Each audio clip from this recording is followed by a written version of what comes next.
Hello সবাইকে, তো চলে আসলাম নতুন আরো একটা ব্লগ নিয়ে। তো আজকের ব্লগটা হইতাছে রাফসানের জন্য, কারণ রাফসানের পছন্দের একটা খাবার আজকে রান্না করতেছি। তো তোমরা সবাই অবশ্যই আমাদের ফুল ব্লগটা দেখবে। হ্যালো এভরিওয়ান, আসসালামু আলাইকুম।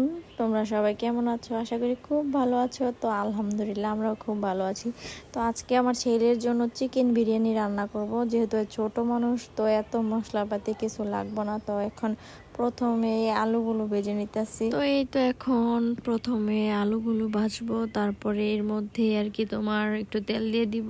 তেলটা দেওয়ার পরে এখানে পেঁয়াজগুলো ছেড়ে দিব। পেঁয়াজগুলি ভালোভাবে ভাজা ভাজা করবো। গাইস, রাফসান ছোট হলে কি হবে, ওর খাবারে কিন্তু মানে কি বলবো, বড় মানুষের মতোই সুন্দর করে রান্না করতে হবে, না হলে কিন্তু খাবে না। ওর খাবার সব কিছুই আমাদের মতোই রান্না করতে হয়, কিন্তু শুধু একটু ঝালটা কম দিতে হয়। ঝালটা বেশি খেতে পারে না, তো ওর জন্য ঝাল ছাড়া আর কি রান্না করব। গাইস, আমি কিন্তু রাফসান যখন ছোট ছিল, আমি তখন থেকে ওর জন্য একটু একটু করে বাড়তি খাবার রান্না করতাম। আর আমার কিন্তু আমার ছেলের জন্য স্পেশালি রান্না করতে খুব ভালো লাগে।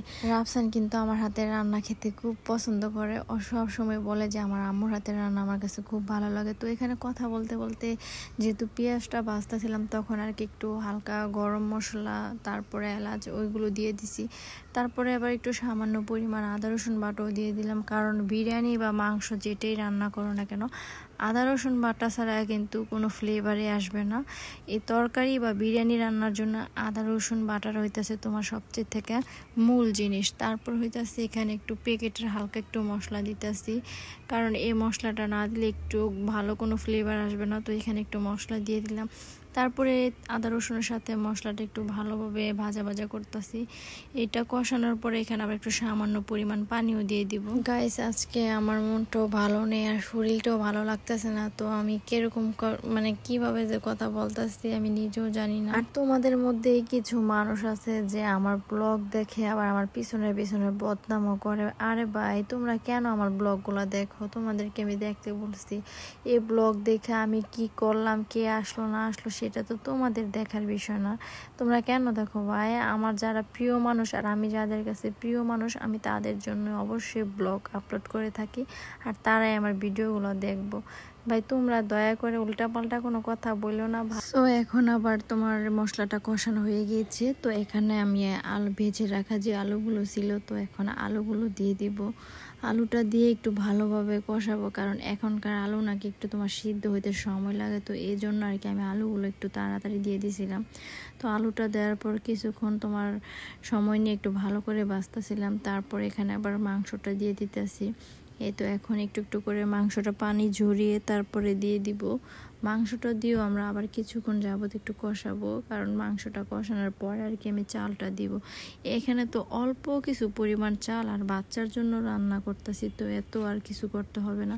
না হলে আমি মাংসটা কষিয়ে তারপর অন্য একটা পাত্রে রেখে তোমার আমি আবার এই পাত্রে তোমার মনে করো চালটা ভালো করে কষায় তারপরে ঢেলে দিতাম। গাইস, আমাদের রাফসান কিন্তু সেই ছোট থেকে সে পোলাও বা বিরিয়ানি, ফ্রাইড রাইস, তারপর তোমার রেস্টুরেন্টের যত খাবার আছে, সে কিন্তু ওইসব বাইরের খাবার বা এরকম বাড়তি খাবার পছন্দ করে। সে কিন্তু ভাত খেতে একদমই পছন্দ করে না। সে ভাতের কথা শুনলেই সে পাগলের মতো কথাবার্তা বলা শুরু করে দেয়। বন্ধুরা, তোমরা কিন্তু রাফসানের কথা যদি শোনো, তাহলে কিন্তু তোমাদের হাসতে হাসতে একেবারে পেটে ব্যথা শুরু হয়ে যাবো, কারণ রাফসান কিন্তু অনেক ফানি ফানি কথা বলে। তো তোমরা যদি চাও তাহলে আমি অবশ্যই ওর কিছু ভিডিও লুকিয়ে করব, যাতে ওই না দেখতে পারে। ও কিন্তু ভিডিও করে একেবারেই পছন্দ করে না। তো তোমরা চাইলে আমি অবশ্যই ওর ব্লগ শেয়ার করব। এখানে আবার কথা বলতে বলতে আমি কিন্তু পোলার চালটা দিয়ে দিচ্ছি। আমি কিন্তু চালগুলি আগে থেকেই ধুয়ে রাখছিলাম, পানিটা ঝরায় রাখছিলাম।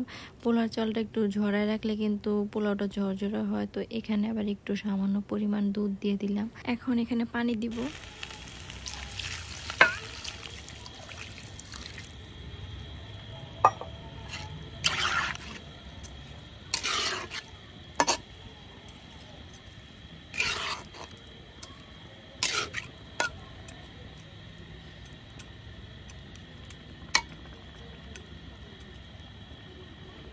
এই তো আমাদের চিকেন বিরিয়ানি কিন্তু রান্না করা হয়ে গিয়েছে। আর এদিকে আমি সুন্দর করে প্লেটে সাজিয়ে নিয়েছি। এখন রাফসানের বাবা যেহেতু গোসল করতে গেছে, তারপরে রাফসানও গোসল করে এসে পড়েছে। এখন দুইজন একসাথে খাওয়া দাওয়া করবে। গাইস, তোমাদের কাছে আজকে আমাদের এই চিকেন বিরিয়ানিটা কিরকম হয়েছে আর এটার রেসিপিটাও কিরকম লাগলো তোমরা অবশ্যই আমার কাছে কমেন্ট করে কিন্তু জানাবে। তো ছোট্ট এই মিনি ব্লগটা যদি ভালো লাগে থাকে তাহলে অবশ্যই সাবস্ক্রাইব করে দিবে।